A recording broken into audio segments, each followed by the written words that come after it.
मेथी बघून तुमच्या लक्षात आलंच असेल की आज आपण मेथीची भाजी बनवणार आहोत. हो, तर आज आपण लसूणी मेथी हॉटेलसारखी कशी बनवायची घरी त्याची रेसिपी बघणार आहोत.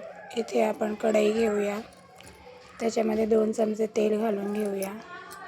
आणि लसूणी मेथी म्हटलं की भरपूर लसूण येईल, त्यामुळे भरपूर लसूण घालायचं आहे आपल्याला. लसूण छान तेलामध्ये परतून घ्यायचं आहे. त्यानंतर त्याच्यामध्ये बारीक चिरलेले 2 कांदे आणि 2 टॅमॅटो घालायचे आहेत. तुम्ही चॉपरमध्ये एकदम फाईन चॉप करून घ्या किंवा तुम्ही बारीक बारीक कापूही शकता, जसं तुम्हाला जमेल. कांदा आणि टॅमॅटो आपल्याला छान मऊ होईस्तोवर शिजवून घ्यायचं आहे.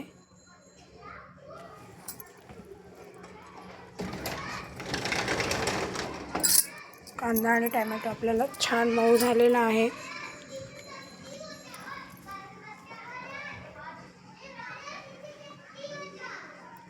कांदा टॅमॅटो आपला छान मऊ होतो त्यापर्यंत एका बाजूला आपण पॅन ठेवून त्याच्यात 8-10 लसूणच्या पाकळ्या घालून त्याच्यामध्ये आपण मेथी थोडीशी परतून घेणार आहोत. ही मेथी स्वच्छ कापून निवडून धुवून घेतलेली आहे, बारीक बारीक कापलेली आहे. ही मेथीसुद्धा आपल्याला थोडीशी परतून घ्यायची आहे. त्याचं पाणी जाईपर्यंत, त्याला पाणी सुटतं, थोडासा कडवटपणा जाईपर्यंत आपल्याला थोडीशी परतून घ्यायची आहे. जास्त परतवायचं नाही. त्याचा ओरिजिनल रंग जो आहे हिरवा, तो आपल्याला मिक्स करायचा नाही आहे, म्हणजे घालवायचा नाही आहे. त्यामुळे त्याला थोडंसंच परतायचं आहे आपल्याला, म्हणजे भाजीला खूप छान रंग येतो.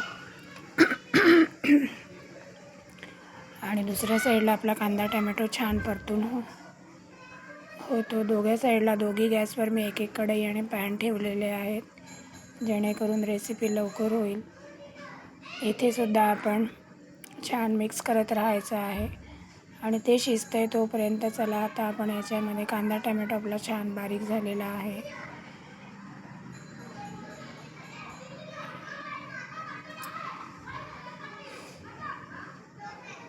कांदा टॅमॅटो छान बारीक झाला आहे. तिथे मेथीसुद्धा आपली छान परतून झालेली आहे. मेथी काढून घेऊया आणि थंड व्हायला ठेवूया. आणि त्याच सेम पॅनमध्ये आपण थोडेसे तीळ, आपली चणा डाळ आणि शेंगदाणे छान आपल्याला भाजून घ्यायचे आहेत. त्यांचा कलर चेंज होईल एवढं नाही भाजायचं आहे, थोडेसे खरपूस होईपर्यंत भाजून त्याची पावडर करायची आहे. सुरुवातीला त्याची पावडर करायची आणि नंतर त्यामध्ये पाणी घालून आपल्याला त्याची पेस्ट बनवायची आहे, फाईनशी पेस्ट, एकदम फाईन. तुम्ही बघू शकता इथे एकदम फाईन पेस्ट तयार करायची आहे. इथे आपला कांदा टॅमॅटो छान बारीक झालेला आहे. एकदम शिजवून घ्यायचं आहे आपल्याला, कारण ती ग्रेव्हीमध्ये मिक्स झालं पाहिजे पूर्ण.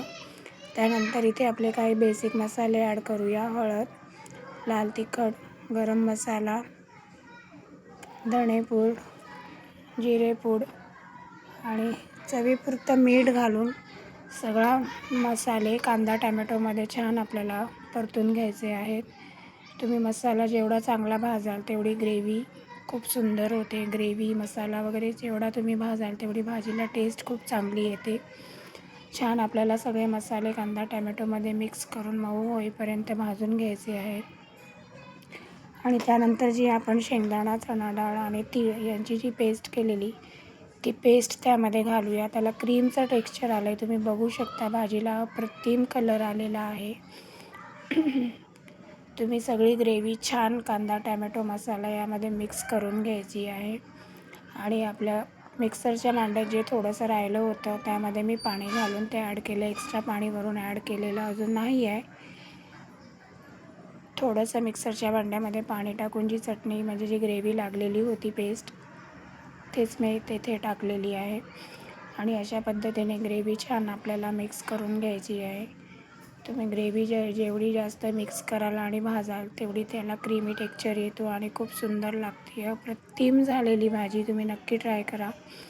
ही ग्रेव्ही आपण छान वाफेवर शिजवून घेऊया. तुम्ही बघू शकता इथे एक वाफ आलेली आहे आणि ग्रेव्ही आपली छान घट्ट आणि थिक झालेली आहे.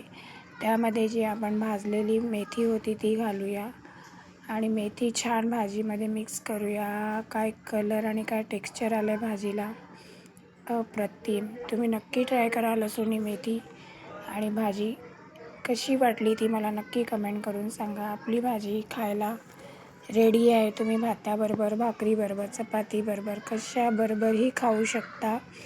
अप्रतिम झालेली हॉटेलची चवसुद्धा याच्यासमोर फिकी लागेल.